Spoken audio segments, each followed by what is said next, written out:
నమస్తే రమ్మగారు, ఉగాది పండుగ శుభాకాంక్షలు అండి. నమస్తే జయ, ఉగాది పండుగ శుభాకాంక్షలు అండి అందరికి. పండగ సందర్భంగా 2 మంచి మాటలు చెప్పుకుందాం. తప్పకుండా.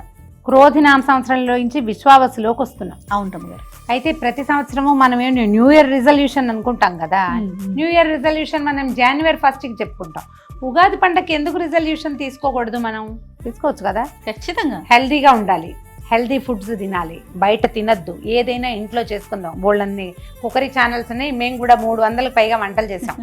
ఏవో ఒకటి చూసి ఎంతో కొంత కొంచెమైనా అప్పుడప్పుడు అయినా ఇంట్లోనే చేసుకుంటూ, ఇంట్లో ఫుడ్డే బెస్ట్ ఫుడ్ ఎప్పుడు కూడా. అవును, జాగ్రత్తగా హెల్త్ని మెయింటైన్ చేయడానికి అవసరమైన అన్ని రకాల సాధనాలని వాడుకోండి.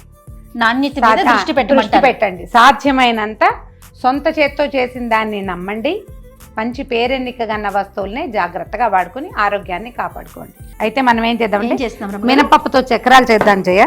మామూలుగా మనం 2-3 రకాలు చేసుకుంటాం. ఇందులో మినపప్పు 1, 3 బియ్యము, 1 కేజీ మినపప్పుకి 3 కేజీల బియ్యం వేసి మనం గిర్నీకి ఇచ్చేసి పిండి పట్టించేసి ఆ పిండిని కలిపి మనం చక్రాలు వండుకోవచ్చు.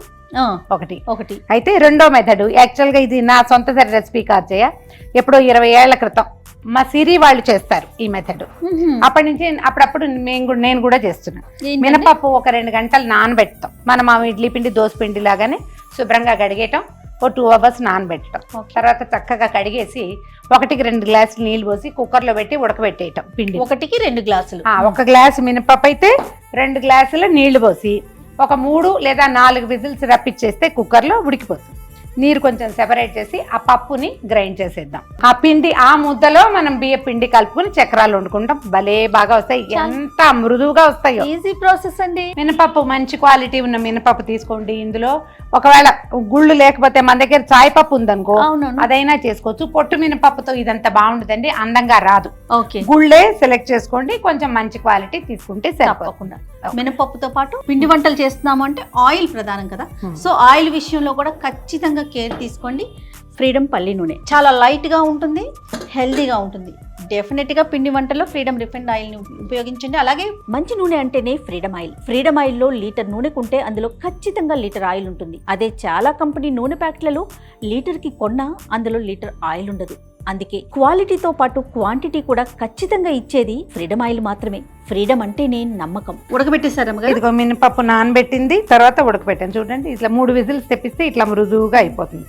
దీంట్లో మనం పోసిన నీళ్ళు ఎక్కువ లేవు, కొద్దిగానే ఉన్నాయి. అవునవును. కొంచెం నీరు పక్కకు పెట్టి, ఒకవేళ నీరు ఎక్కువ ఉందనిపిస్తే నీరు పక్కకు పెట్టండి. దీన్ని ఏం చేస్తాం, మిక్సీలో వేసేసి మృదువు పేస్ట్ లాగా గ్రైండ్ చేసేసేయండి. ఎట్లా ఇప్పుడు ఏ పిండి లాగా రుబ్బుకోవాలి? మనం ఇడ్లీ పిండి లాగా రుబ్బేసి, ఇడ్లీ పిండి లాగానే మృదువుగా, అంతే. అంటే ఎక్కువ నీళ్లు పోసి లూజ్ గా చేయదు, కొంచెం సరి ఆ మాత్రంగా. ఇందులో ఉన్న తడే దీనికి సరిపోతుంది. ముందు ఇది గ్రైండ్ చేద్దాము. ఆ ఉడకబెట్టిన మినపప్పు ఇగో పిండి చూడు ఎట్లా మృదువుగా వచ్చింది చూడు, క్రీమ్ లాగా. అవునండి. ఇప్పుడు ఈ క్రీమ్ లాగా ఉన్న పప్పులోకి, పిండిలోకి మనం ఏం చేస్తాం, ఇది 1 గ్లాసు మినపప్పు పెట్టాం, 3 గ్లాసుల బియ్య పిండి. కావలసిన నీళ్లు పోసుకోవచ్చు. ముందు ఇది ఇందులో పెట్టుకుందాం. మిర్చి కొంచెం కూడా చేసుకోవచ్చు, చక్కగా 15-20 రోజులు నిలవ ఉంటాయి, మహా బాగుంటుంది. ఇందులో కారం వేసుకోం మనం. కారం వేస్తే రంగు మారిపోతుంది, ఇవి మనకి తెల్లగానే కనపడతాయి. సరిపడా నీళ్ళు పోసుకోవచ్చు. 1 స్పూన్ నువ్వులు, 1 స్పూను వాము, కొంచెం జీలకర్ర వేసుకోవచ్చు. జీలకర్ర కంటే వాము నువ్వులే చాలా బాగుంటాయి జయ.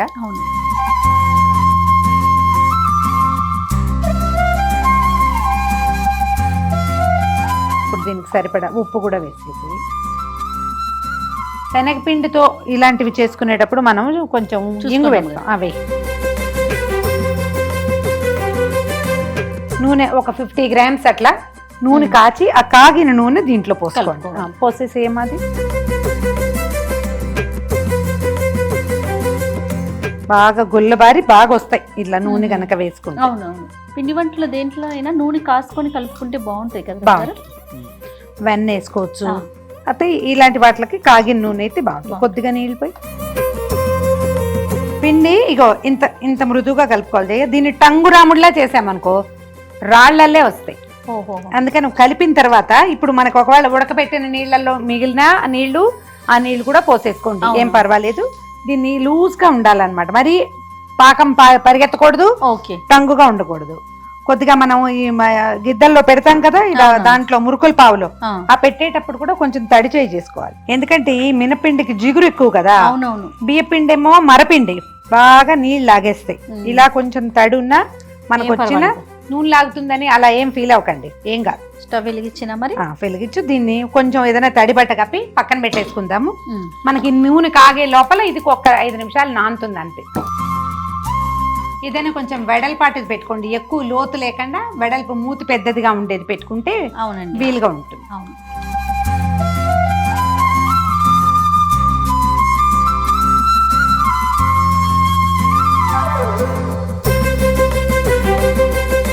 కొంచెం రిఫైండ్ ఆయిల్ అయితే మనకి ఇలా పిండి పదార్థాలు పిండి వంటలకి బాగుంటుంది కదా రమ్మగారు. వాసన బాగుంటుంది, అంటే ఎక్కువ వేరే వాసన రాకుండా ఉంటుంది కదా, నూనె వాసన రాకుండా. అవును. నూనె కాగిందో లేదో చూద్దామా. ఆ. మినపిండి కదా, ఉమ్, చేయి వదలదు. నూనె వచ్చేసింది చేయ. 3 హోల్స్ ఉంటాయి కదా, ఆ. అది పెట్టుకుందాము. ఓకే. 3 హోల్స్ ఉన్నది పెట్టుకుంటే సరిపోతుంది. మనం ఇందులో పెట్టేటప్పుడు ప్రతిసారి కొద్దిగా పిండిని తడిచే చేసుకుని కనుక పెట్టామంటే చక్కగా వస్తుంది, లేకపోతే జారదు, అవును. చేతులు నొప్పులు పుడతాయి. మనం ఏదైనా ఒక ప్లాస్టిక్ కవర్ పెట్టుకోండి, లేకపోతే అరిటాకు పెట్టుకోండి, లేకపోతే మన ఆపక మీద వెనకాలైనా తిప్పచ్చు. చాలా ఇంకొక రౌండ్ బాగా గుండ్రంగా ఎత్తు. అది చాలు చాలు. ఒకటి టకటక ఒక 3-4 పిండేసి ఇలా వేయటం భయం అయితే కనుక దాన్ని తిరగేయండి ఒకసారి. ఓకే, దీని మీద వేయమంటారు. దాని మీద వేసి నూనెలో కొంచెం ఉండు, ఈ వాయి అయిపోయాక అప్పుడు తెద్దాం. ఓకే. కొంచెం సిమ్లో ఉంచండి. ఉమ్, ఈ నూనె ఈ బుడగలు తగ్గేదాకా ఆగండి, ఓకే. తర్వాత తిప్పండి. మధ్యలో కదిపామంటే శుద్ధ ముద్ద అయిపోతాయి. కొంచెం ఇందులో పిండి పెడతారు. పెడతాం. ఇంకొకటి కూడా పడుతుంది, ఫస్ట్ టైం కదా 4 వేసాం. చూడు, ఈ నురుగు తగ్గాక అప్పుడు మనం దాన్ని తిప్పుకోవాలి పక్కకి. మీకు ఇవి కారం కూడా కావాలి అని భావిస్తే కనుక పచ్చిమిరపకాయలు బాగా మెత్తగా గ్రైండ్ చేసేసేయండి, తొక్కులు ఉండకూడదు. ఉమ్, అది కలిపితే బాగా వస్తుంది ఒకవేళ కావాలంటే. అసలు ఇవే మృదువుగా ఉంటాయి, బాగుంటాయి. తెల్లగా ఉంటేనే అందంగా కూడా ఉంటాయి. చాలు, కాపీగా వేగనివ్వాలి. ఆ నురుగు మొత్తం పోయాక తీసేసేయచ్చు. ఒకళ్ళం కూడా చేసుకోవచ్చు నిదానంగా, కొద్దిగా చేసుకుంటాం అంతే. ఇవి చూడు తెల్లగానే ఉన్నాయి. అవునవును. ఇవి బాగా చల్లారాక మీరు డబ్బాలో కనుక పెట్టుకుంటే 15-20 డేస్ ఇదే ఫ్రెష్నెస్ తోటి ఉంటాయి. రుచి చాలా బాగుంటుంది. ఇక వేగిపోయినట్టున్నాయి చూడు. తీసేను. ఏదైనా ఒక వేడలపాటి పళ్ళెంలో టిష్యూ పేపర్ వేసేసి ఆరనివ్వండి. బాగా చల్లారిపోయాక లోపల పెట్టుకోండి డబ్బాలు. ఇలా కూడా చేసుకోవచ్చు. మీరు అలా వేయలేము అని అనుకుంటే కనుక ఇది ఇట్లా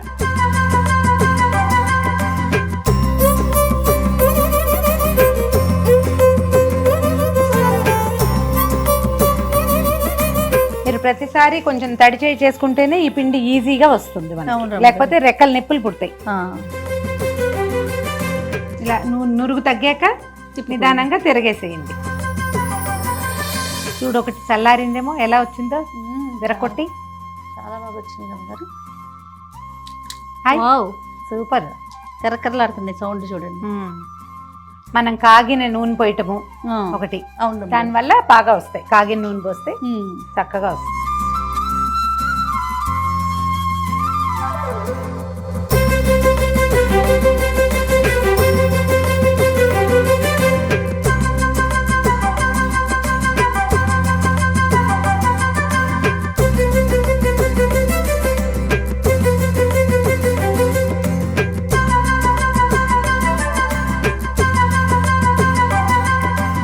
ఉగాదికి మనం చేసుకునే రకరకాల వంటకాల్లో మినపప్పు చక్రాలు చాలా ఈజీగా చక్కగా చేసుకోవచ్చు. 15 రోజులు కూడా నిల్వ ఉంటాయి. పిల్లలకి బాక్సుల్లో పెట్టచ్చు, కారం ఉండదు కాబట్టి చిన్న పిల్లలు కూడా తినేస్తారు. అవును, ఫ్రెష్ మంచి నూనెతో మాత్రం చేసుకోండి. సో ప్రేక్షకులందరికీ మరొకసారి ఉగాది శుభాకాంక్షలు.